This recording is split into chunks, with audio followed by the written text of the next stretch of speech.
Welcome back to my YouTube family. तो दोस्तों आज मैं आप लोगों के लिए लेकर आई हूँ ड्रामा सीरियल कैसी तेरी खुदगर्जी की एपिसोड नंबर 23 का रिव्यू। तो दोस्तों आखिरकार शमशेर एक रेंट पे घर ले ही लेता है और वो महक को अपने साथ ले जाता है। लेकिन क्या दोस्तों शमशेर महक को छोड़ देगा या महक जो है शमशेर से अलहदगी इख्तियार कर लेगी, ये तो आपको पता चलेगा इस वीडियो में। तो दोस्तों जो लोग हमारे चैनल पर नए हैं उनसे एक छोटी सी दरख्वास्त है कि हमारे चैनल को सब्सक्राइब करना मत भूलना। इसी तरह आपको अपने पसंदीदा ड्रामे की लेटेस्ट एपिसोड का रिव्यू हमेशा की तरह आसानी से मिलता रहेगा। Thank you.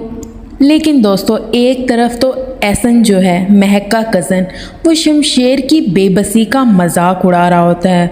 उसे ये लग रहा होता है कि शमशेर के पेरेंट्स ने उसे घर से निकाल दिया है, लेकिन शमशेर तो खुद अपना घर छोड़ के आया होता है सिर्फ इस वजह से कि उसके बाबा साहब ने जो भी महक के साथ किया और उसकी फैमिली के साथ वो बहुत गलत था।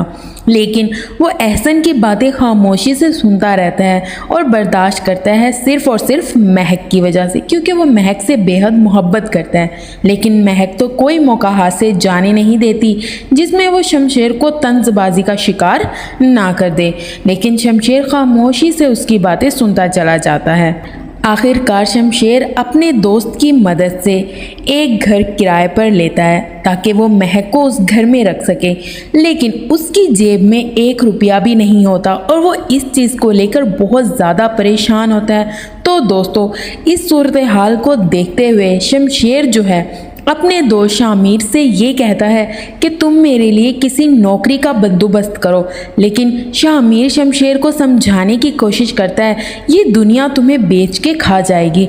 इस दुनिया में तुम अपने बाप के बगैर कुछ भी नहीं हो, हमेशा उसका नाम लेकर तुमने कदम बाहर निकाला है। ये दुनिया बहुत शातिर है, तुम्हें इससे बच के रहना पड़ेगा। बल्कि शमशेर को तो जो है शामिर ये मशवरा देता है कि मुझे लगता है तुम्हें अपने घर वापस चले जाना चाहिए और अंकल से माफ़ी मांग लेनी चाहिए। लेकिन शमशेर अपनी ज़िद पर अड़ा है क्योंकि वो महक की परेशानी को समझ सकता है। वो ये जानता है कि जो कुछ महक के साथ हुआ वो मेरी और मेरी फैमिली की वजह से हुआ, इसलिए वो शमशेर महक को कभी भी अकेला नहीं छोड़ेगा। लेकिन एक तरफ तो दोस्तों शमशेर को ये परेशानी खा रही होती है कि उसके हाथ में 1 रुपया भी नहीं है, वो ज़िंदगी का गुजर बसर कैसे करेगा। तो यहाँ पर महक को वो इस सिलसिले में कुछ नहीं बताता। वो महक को रेंट के घर में ले तो जाता है, वहाँ की सफाई सुथराई भी करवा लेता है, लेकिन अब मसला ये है कि घर में सौदा सलफ लाने का अब उसके पास 1 रुपया भी नहीं होता। वो करे तो करे क्या। फिर उसके जहन में एक ख्याल आता है कि उसकी अम्मी ने उसे बहुत महंगा फ़ोन दिया था लेकर, अगर वो उसे बेच दे तो अच्छे खासे पैसे मिल जाएंगे और कुछ दिन उनके अच्छे गुजर जाएंगे, इससे वो घर का सामान भी ले आएगा। लेकिन दोस्तों यहाँ पर शमशेर अपना जब मोबाइल बेचने जाता है तो वहाँ पर जो लोग हैं वो शमशेर को देख रहे होते हैं और उनकी नज़र उसके पैसों पर होती है। वो ये सोच रहे होते हैं किसी तरह ये दुकान से बाहर निकले और हम इसके पैसे छीन लें। तो दूसरी तरफ शमशेर की अम्मी इतनी परेशान होती है क्योंकि उसने इतने दिनों से अपने बेटे की शक्ल तक नहीं देखी। अब वो दारा से कह रही होती है या तो शमशेर को लेकर आ जाएं घर या मुझे शमशेर के पास छोड़ दें, क्योंकि मैं तो उसके बगैर एक दिन भी नहीं गुजार सकती। पता नहीं मेरा बेटा किस हाल में होगा, उसे तो एसी के बगैर ज़िंदगी गुजारने की बिल्कुल भी आदत नहीं है और ऊपर से तुम्हारे बाबा साहब ने उसके सारे क्रेडिट कार्ड भी ज़ाया करवा दिए हैं। अब वो कैसे ज़िंदगी गुजार रहा होगा अपनी बीवी के साथ। हालांकि सारा कसूर जो है वो नवाब साहब का ही है, उन्हें जो है शमशेर से माफ़ी मांगनी ही होगी और महक को अपनी बहू बनाकर घर लेकर आना होगा। तो क्या दोस्तों अब नवाब साहब महक को तस्लीम कर लेंगे या फिर वो अपनी ज़िद पर अड़े रहेंगे। लेकिन शमशेर महक का साथ कभी भी नहीं छोड़ेगा। अब जो महक ने ये इरादा कर लिया है कि वो थाने जाकर नवाब साहब के ख़िलाफ़ अपने कत्ल का मुकदमा दर्ज करवाएगी, लेकिन क्या शमशेर हर हाल में महक का साथ देगा या फिर उसे अपने माँ बाप की मोहब्बत अपनी तरफ खींच लेगी। लेकिन दोस्तों ये तो लगता है कि शमशेर को सबसे ज़्यादा मोहब्बत सिर्फ़ और सिर्फ महक से है और वो महक का साथ कभी नहीं छोड़ेगा।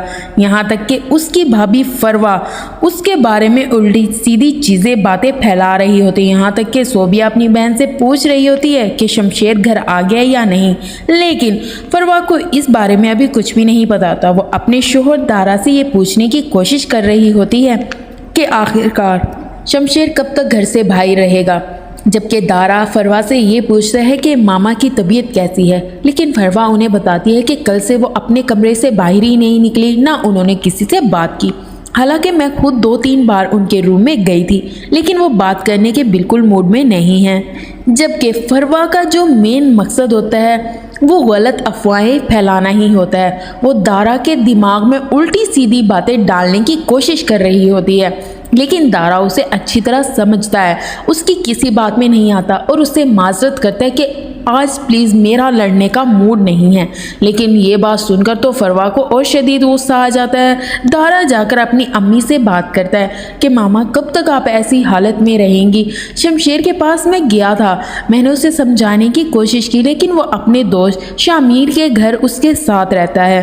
दारा अपनी अम्मी को समझा रहा होता है कि प्लीज़ अपने खाने पीने का ख्याल रखें, एक ना एक दिन शमशेर को वापस इसी घर में आना है। लेकिन शमशेर की अम्मी तो ये बात अच्छी तरह से जानती है कि शमशेर अपनी ज़िद का कितना पक्का है। जब तक तुम्हारे बाबा साहब शमशेर से माफ़ी नहीं मांग लेते और महक को अपनी बहू तस्लीम करके इस घर में नहीं लेकर आ जाते, वो हरगिज़ भी नहीं आएगा।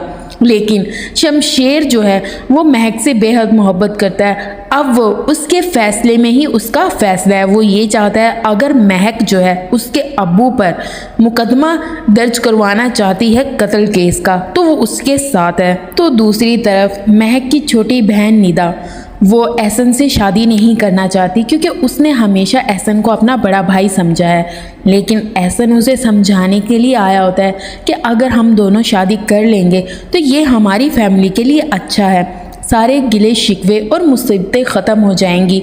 मैंने भी कहीं ना कहीं ताया का दिल दुखाया है और महक का साथ नहीं दिया। मैं अपने आप को भी कसूरवार समझता हूँ।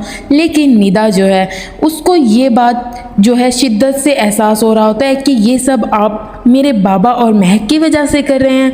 मतलब मुझे तो फिर इनकार करने का कोई मतलब नहीं बनता कि मैं इनकार करूं। बेशक मैं इस चीज़ के लिए हाँ कर दूं, लेकिन अगर मेरा फ़ैसला इनकार होगा तो भी मेरा कोई साथ नहीं देगा, क्योंकि आप लोगों ने जो फ़ैसला कर लिया है आप लोग तो वही करेंगे। एहसन निदा को समझाकर चला जाता है। तो दूसरी तरफ अंधलीब एहसन की माँ अपने शोहर से कह रही होती है कि आप दोनों बाप बेटे कभी मेरी बात नहीं सुनते। मैंने कभी भी ऐसा नहीं सोचा या चाहा कि मेरे बेटी की शादी जो है उस घर में हो। पहले बड़ी बेटी ने बेवकूफ़ बनाया हुआ था मेरे बेटे को, अब छोटी बेटी ने अपने पीछे लट्टू की तरह मेरे बेटे को लगा लिया है। लेकिन यहाँ पर जो है एहसन का अबू अंधलीब को समझा रहा होता है कि ये फैसला जो है एहसन का है, उस पर कोई ज़ोर ज़बरदस्ती नहीं है। हाँ, अगर निदा शादी से इनकार कर दे तो एहसन पीछे हट सकता है। अब देखो, अब एहसन निदा से बात करने के लिए गया हुआ है, निदा का क्या फैसला होता है। जबकि अंधलीब कह रही होती है मुझे यकीन है वो लड़की कभी इनकार नहीं करेगी, उसे तो एक अच्छा शरीफ लड़का मिल रहा है। तो दूसरी तरफ शमशेर ये ख्याल देख रहा होता है कि वो अपने घर में किस तरह ऐशो इशरत की ज़िंदगी गुजार रहा था। अब वो ऐसे घर में आके रह रहा है जहाँ ना खाने के लिए कुछ है और ना सोने के लिए बेड है, सिर्फ ज़मीन है जहाँ पर वो ज़िंदगी गुजार रहा है। लेकिन महक शमशेर को समझाने की कोशिश कर रही होती है कि मेरी वजह से आप अपने आप को दरबदर ना करें, आप जाएं अपने घर और अपने वालिदैन के साथ ज़िंदगी गुजारेंगे। मेरी लड़ाई है, मैं खुद इससे निमट लूँगी। लेकिन शमशेर महक को कहता है ये बात तुम सोच लो और समझ लो कि मैं तुम्हारा साथ कभी भी नहीं छोड़ूंगा। अगर तुम FIR कटवाना चाहती हो बाबा साहब के खिलाफ तो मैं तुम्हारे साथ और तुम्हारे साथ ही जाऊंगा। लेकिन महक जो है शमशेर को कह रही होती है इसमें तुम्हारे लिए कोई ज़बरदस्ती नहीं है, अब मैं खुद भी जाके थाने जो है रिपोर्ट दर्ज करवा सकती हूँ। लेकिन शमशेर महक को यही कह रहा होता है कि मैं तुम्हारे साथ खुद जाऊँगा। तो दोस्तों, क्या अब शमशेर महक को थाने लेकर जाएगा अपने बाबा साहब के खिलाफ जो है रिपोर्ट दर्ज करवाने, या फिर शमशेर जो है महक को समझाने की कोशिश करेगा कि महक देखो, उन्होंने जो कुछ तुम्हारे साथ किया मैं उसके लिए बहुत शर्मिंदा हूँ, मैं तुमसे माफ़ी मांगता हूँ। लेकिन अगर तुम अपना फैसला या इरादा बदल लो तो मुझे भी इसमें खुशी होगी। लेकिन शमशेर ऐसा महक से कुछ नहीं कहेगा, क्योंकि जितनी भी महक पर तकलीफ़ें और मुश्किलात हैं वो सब शमशेर की फैमिली की वजह से ही है। और वैसे भी महक अपना जो फैसला है वो नहीं बदल सकती। यहाँ तक कि शमशेर को हर मुश्किल से दो चार होना पड़ रहा है सिर्फ महक की वजह से। बहुत सी परेशानियां हैं, लेकिन वो महक से उफ तक नहीं कहता। महक उससे पूछने की कोशिश कर रही होती है कि तुम यहाँ कैसे रहोगे, तुम साफ साफ मुझे ये बात बता दो, अगर तुम मेरे साथ नहीं रहना चाहते तो तुम जा सकते हो, मैं अपनी लड़ाई खुद लड़ लूँगी, मैं अपने माँ बाबा के पास चली जाऊँगी। लेकिन शमशेर महक को कभी भी अकेला नहीं छोड़ेगा, वो हमेशा महक के साथ है और उसका साथ देगा। वो ज़िंदगी महक के साथ ही गुजारना चाहता है। तो दोस्तों अब बाबा साहब जो है वो तो शमशेर को अपनी दौलत और जायदाद से आग कर देंगे सिर्फ महक के लिए, और वो शमशेर से कभी माफ़ी नहीं मांगेंगे क्योंकि उसे महक पसंद नहीं। तो दोस्तों उम्मीद करती हूँ ये एपिसोड आपको अच्छा लगा होगा। नेक्स्ट एपिसोड के लिए हमें सब्सक्राइब करना मत भूलना।